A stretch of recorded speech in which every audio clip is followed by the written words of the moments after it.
সংগ্রামী আমির, ভাষা সৈনিক, কেয়ারটেকার সরকার ফর্মুলার রূপকার, বিশ্বের শত কোটি নির্যাতিত নিপীড়িত মজলুম মানুষের নয়নমণি, নন্দিত জননেতা অধ্যাপক গোলাম আজম, অধ্যাপক গোলাম আজম।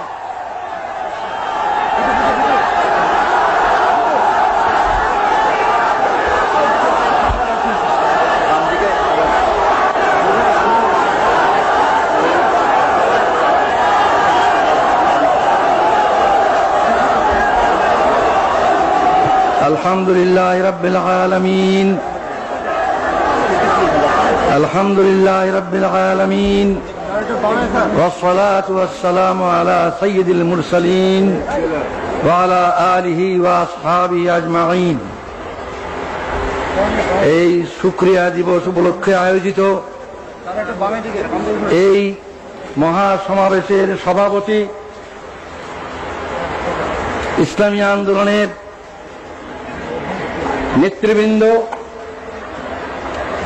আর আমার প্রিয় সংগ্রামী দেশবাসী, আসসালামু আলাইকুম ওয়া রাহমাতুল্লাহ।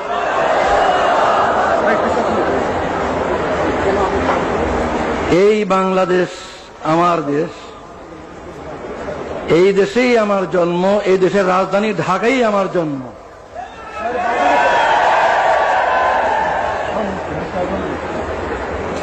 জন্মগত নাগরিকত্ব আল্লাহর দান।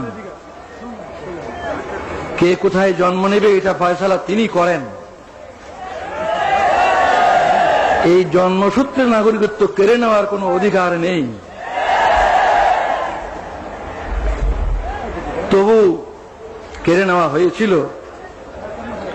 আজ আমার কোনো দুঃখ নাই, আমার কোনো দুঃখ নাই। আল্লাহ তাআলা সম্মানের সঙ্গে আমার দেশের সর্বোচ্চ আদালতের মাধ্যমে আমার নাগরিকত্ব ফিরিয়ে দিয়েছেন, আলহামদুলিল্লাহ। নাগরিকত্ব হচ্ছে সকল অধিকারের ভিত্তি। যদি নাগরিকত্বই স্বীকৃতি না হয় তাহলে আর কোনো অধিকারই স্বীকৃত হয় না। যেহেতু সরকার আমার নাগরিকত্ব স্বীকার করেনি এতদিন পর্যন্ত, এই কারণে রাজনৈতিক অধিকারও আমার ছিল না। সরকারের নিকট রাজনৈতিক অধিকার স্বীকৃত ছিল না, আর বাকি অধিকার তো প্রশ্নই ওঠে না। আলহামদুলিল্লাহ, আজ আমি আপনাদের মতোই একজন নাগরিক। এই দেশের 12 কোটি মানুষের মতোই আমি একজন জন্মসূত্রে নাগরিক।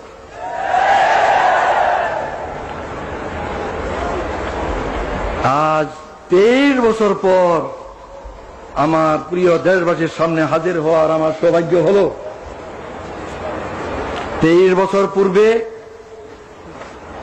আমার এই প্রিয় দেশের মাঠ, ময়দান, রাজপথ আমার বিচরণ ক্ষেত্র ছিল। এই 23টি বছর আমার জীবন থেকে কেড়ে নেওয়া হয়েছে। দুঃখ নয়, আল্লাহ তাআলা আবার আমাকে সুযোগ করে দিয়েছেন। আপনাদের সাথে সেই শুকরিয়া শরীক হওয়ার জন্য আমি আজকে হাজির হয়েছি। আজকে আমি অনেক বেশি কথা বলতে চাই না। আজ সূচনা মাত্র, ইনশাআল্লাহ কথা বলার আরো সুযোগ আল্লাহ তাআলা দেবেন, আমি আশা করি, যদি বাঁচিয়ে রাখেন আল্লাহ। আজ আমি অল্প কটি কথা বলি, আপনাদের কাছ থেকে বিদায় হতে চাই। আমার প্রথম কথা হলো, 23 বছর পর, বিগত 23 বছরের দিকে আমি দৃষ্টি দিয়ে শ্রদ্ধার সঙ্গে স্মরণ করছি আমার এই দেশের অনেক বড় বড় নেতাকে, যারা দুনিয়া থেকে চলে গিয়েছেন। তাদের মধ্যে 2জন নেতা এমন, আইয়ুব খানের স্বৈর শাসন আমলে যাদের সাথে মিলে আমি গণতান্ত্রিক আন্দোলনে একসাথে কাজ করেছি। সেই 2 জন আজকে নেই দুনিয়ায়। তারা হলেন মৌলানা আব্দুল হামিদ খান ভাসানী এবং শেখ মুজিবুর রহমান। এরপর আমি স্মরণ করি আরো 2 জনকে। এই দেশে গণতন্ত্র পুনর্বহালের জন্য যাদের অবদান অস্বীকার করার সাধ্য কারো নেই, সেই দুইজনও দুনিয়ায় নেই আজ। একজন জেনারেল আতাউল গনি উসমানী, আর একজন জেনারেল পরবর্তীকালে প্রেসিডেন্ট জিয়াউর রহমান। শ্রদ্ধার সঙ্গে তাদের স্মরণ করি। আরো স্মরণ করি কয়েকজনকে যারা এদেশে আল্লাহর দ্বীন, আল্লাহর কালিমার ঝান্ডাকে সমুন্নত করার জন্য আজীবন চেষ্টা করে গেছেন। তাদের অবদানকে আমি স্মরণ করি। তারা হলেন মৌলানা আতহার আলী, মৌলানা মোহাম্মদ আব্দুর রহিম, মৌলানা মোহাম্মদুল্লাহ হাফিজি হুজুর এবং সরসিনার মৌলানা আবু জাফর মোহাম্মদ সালেহ, পীর সাহেব সরসিনা, আরো অনেকেই 23 বছরের আগে যারা দুনিয়া থেকে গুজরে গেছেন তাদের কথা আমি উল্লেখ করলাম না। এই 23 বছরে যাদেরকে হারিয়েছি তাদের কথা স্মরণ করে, শ্রদ্ধার সঙ্গে স্মরণ করে আমি আমার এই দ্বিতীয় কথা শেষ করলাম। এরপর 72 বছর বয়সে দাঁড়িয়ে আমি ভাবছি যে আমার ডাক কবে আসে আল্লাহর পক্ষ থেকে। তিনি কতদিন দুনিয়াতে আমাকে কাজ করার সুযোগ দেবেন তিনি জানেন। আমার কোনো ব্যক্তিগত উচ্চাকাঙ্ক্ষা নাই। আমি নিজে দেশের বড় কিছু হব, দেশের কোনো কর্তা হব, এই ধরনের কোনো কামনা আমার নাই। কিন্তু একটি কামনাই আমাকে অস্থির করে যে দুনিয়া থেকে যখন বিদায় নেব তখন আমার এই দেশবাসীর 12 কোটি মানুষকে কি অবস্থায় আমি রেখে যাব। তাদেরকে সুখী নিরাপত্তাবোধ নিয়ে বেঁচে থাকার মতো অবস্থায় রেখে যেতে পারবো কিনা, এটা আমার সবচেয়ে বড় চিন্তা। ক্ষুধা তৃষ্ণা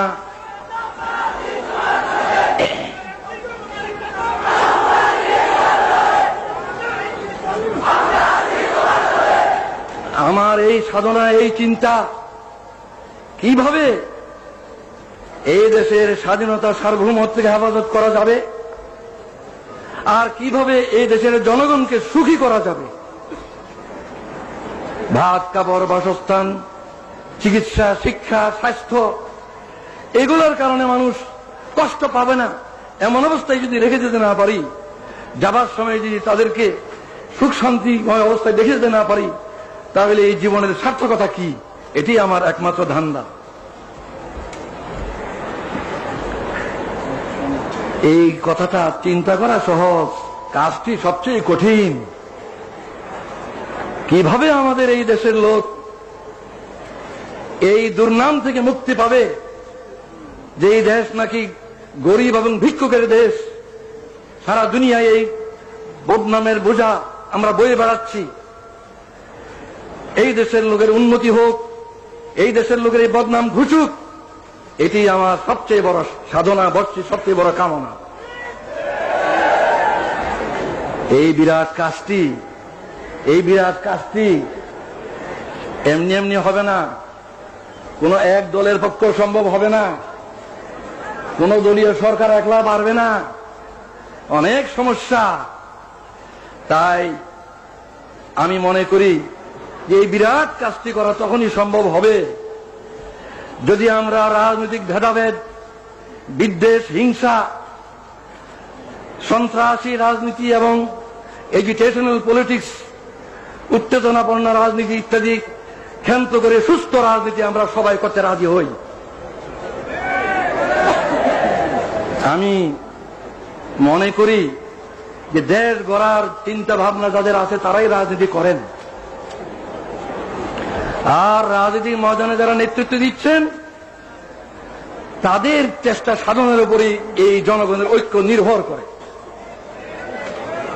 জনগণের মধ্যে বিভেদ সৃষ্টি করে কোন নেতৃত্ব সফল হবে না। জনগণের মধ্যে ঐক্য সৃষ্টি করেই সত্যিকার ভাবে দেশের কল্যাণ করা সম্ভব। এই ঐক্যের জন্য আসুন আমরা সকলে চেষ্টা করি। অতীতের বহু উত্থান পতন হয়েছে, রাজনীতির অঙ্গনে বহুত উত্থান পতন হয়েছে। আসুন আমরা ওইসব অতীতের দুঃখের কথাগুলি ভুলে যাই। আমরা যারা রাজনীতি ময়দানে আছি, আসুন একসাথে বসি, ভাব বিনিময় করি। দেশের সমস্যা অজানা নয়, সবারই কাছে আমাদের জানা।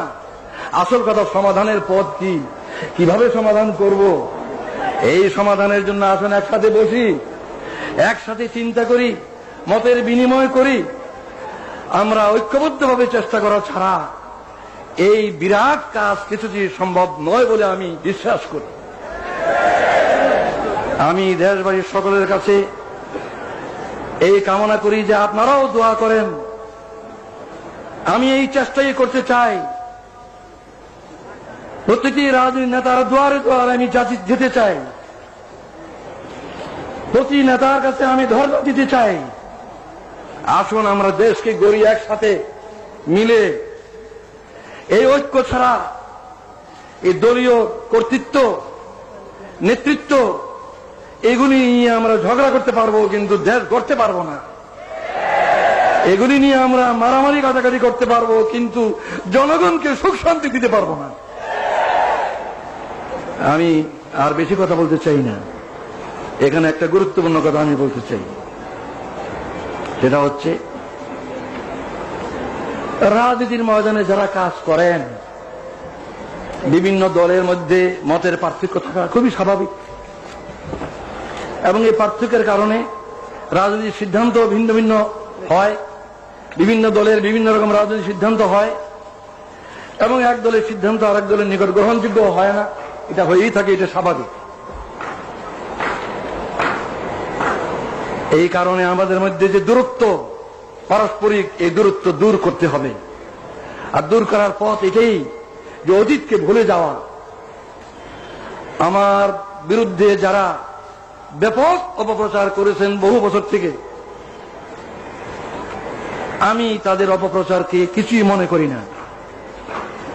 তাদের বিরুদ্ধে আমার কোনো বিদ্বেষ নাই, আমি তাদের বিরুদ্ধে কোনো অভিযোগ করব না। তাদেরকে আমি অনুরোধ করব, আসুন আমরা একসাথে মিলে দেশ গড়ার চেষ্টা করি। আমারও যদি কোনো ভুল হয়ে থাকে, ইচ্ছাকৃতভাবে দেশের এবং জনগণের ক্ষতির কোনো চেষ্টা আল্লাহর রহমতে আমি কোনোদিন করিনি। যা ভালো বুঝেছি দেশের জন্য, জনগণের কল্যাণের জন্য করেছি। এরপরেও মানুষের ভুল হয়, ভুল হতে পারে। কেউ আমার কোনো কাজকে ভুল মনে করতে পারেন, সাধারণত তাদেরকে আমি দোষী বলবো না। নবী ছাড়া কে দোষী নয়? দোষ কম বেশি সবারই আছে। তাই যারা আমার কোনো কাজকে ভুল মনে করেছেন, আমার কোনো কাজে অসন্তুষ্ট হয়েছেন, আমার কোনো কাজে ব্যথিত হয়েছেন, দুঃখ পেয়েছেন, আমি তাদের সবার কাছে জানাচ্ছি, আপনাদের এই বেদনার সঙ্গে আমি শরীক, আমিও দুঃখিত। আমি আল্লাহর কাছে দোয়া করি যাতে আমি বাকি জীবন যা কিছু করি কারো মনে দুঃখ না দিই, কারো মনে দুঃখ না আসে এমন ভাবে যেন আমি কাজ করতে পারি। আপনারাও এই দোয়া করুন। সর্বশেষে যে ঐক্যের কথা আমি আজ বলছি, এই ঐক্যের তো ভিত্তি চাই। ঐক্যের কথা সকলেই বলেন, অনেকেই বলেন, কিন্তু ঐক্যের মধ্যে ভিত্তি প্রয়োজন। বিনা ভিত্তিতে ঐক্য কিছুতে পেরে দাঁড়াবে। আমার দৃষ্টিতে ঐক্যের ভিত্তি দুটো, একটা রাজনৈতিক ঐক্য আর একটা আদর্শিক ঐক্য। রাজনৈতিক ঐক্য, আদর্শিক ঐক্য, এই দুটো ঐক্যের ভিত্তিতে আমরা এই দেশের 12 কোটি মানুষকে ঐক্যবদ্ধ করতে পারি।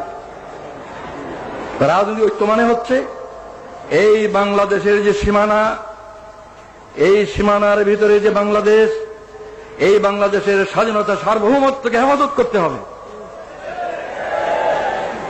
অত্যন্ত বেদনার সঙ্গে লক্ষ্য করছি, বিদেশ থেকে এসে কিছু লোক আমাদের দেশে এই কথা বলার সাহস পায় যে 47-এর সীমানা উঠিয়ে দিতে হবে। 47 সীমানা উঠে দিলে বাংলাদেশ কোথায় থাকবে? 47 ভারত ভাগ করে যে সীমানা ঠিক করা হয়েছিল, সেই সীমানায় কি বাংলাদেশের সীমানা নয়? 71 কি সেই সীমানার ভিতরে স্বাধীন বাংলাদেশ কায়েম হয়নি? এই সীমানার হেফাজত করা হলো রাজনৈতিক ঐক্যের পয়লা ভিত্তি, রাজনৈতিক ঐক্যের ভিত্তি। এটাই যারা এই সীমানা তুলে দিতে চায় তারা এদেশের স্বাধীনতার রক্ষক হতে পারে না।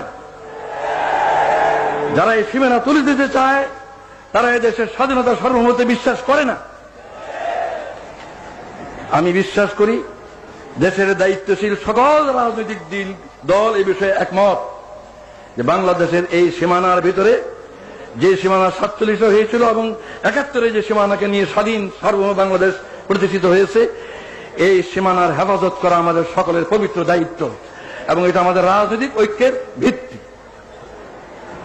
কিন্তু রাজনৈতিক ঐক্য কি যথেষ্ট? রাজনৈতিক ঐক্য কখনো যথেষ্ট নয়। আদর্শিক ঐক্য ব্যতীত রাজনৈতিক ঐক্য ক্রিয়াশীল হয় না।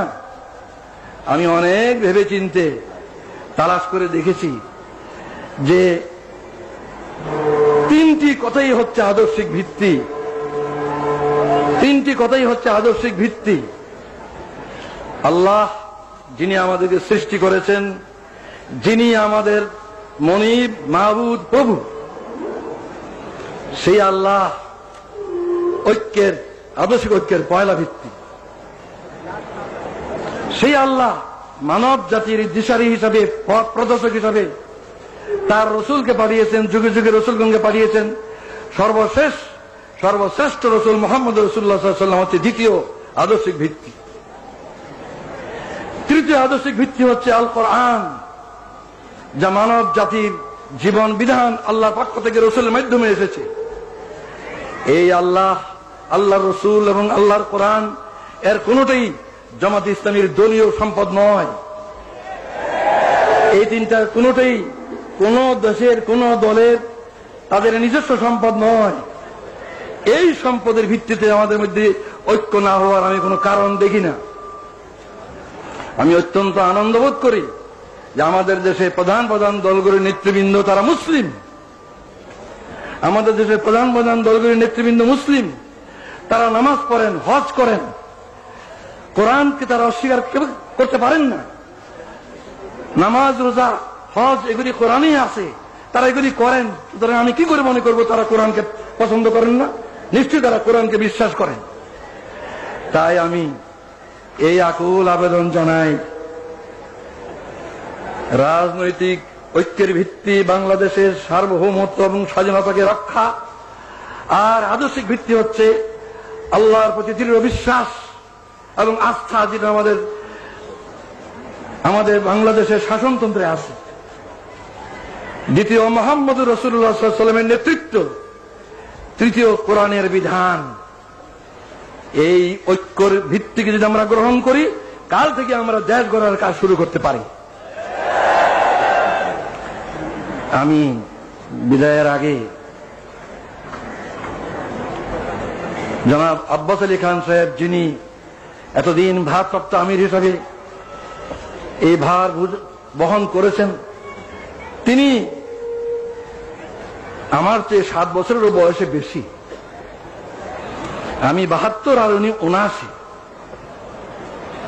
এই বয়সে উনি যে বিরাট দায়িত্ব পালন করেছেন, আমার কাঁধের বোঝা তার কাঁধে নিয়ে যে দায়িত্ব পালন করেছেন, সেজন্য এই সক্ষমতার জন্য আমি আল্লাহ শুকরিয়া জানাই। আমি তাকে মুরব্বী মনে করি বয়সের দিক দিয়ে। আমি তাকে অনুরোধ জানাই যে তিনি আমার জন্য দোয়া করবেন, যেন আমার বাকি জীবন এই দেশের কল্যাণের জন্য, এই দেশের জনগণের সমৃদ্ধি উন্নতির জন্য, সুখ শান্তির জন্য ঠিক মতো কাজ করতে পারি। আর জাতীয় ঐক্য সৃষ্টির জন্য যে আমি নিয়ত করেছি, সেই নিয়ত যেন আল্লাহ তাআলা আমার পুরা করেন, এই দোয়া করার আবেদন জানিয়ে আমি বিদায় নিচ্ছি। এই বলে আল্লাহু আকবার, বাংলাদেশ জিন্দাবাদ, জামাতে ইসলামী জিন্দাবাদ। খোদা হাফিজ। আসসালামু আলাইকুম ওয়া রাহমাতুল্লাহ।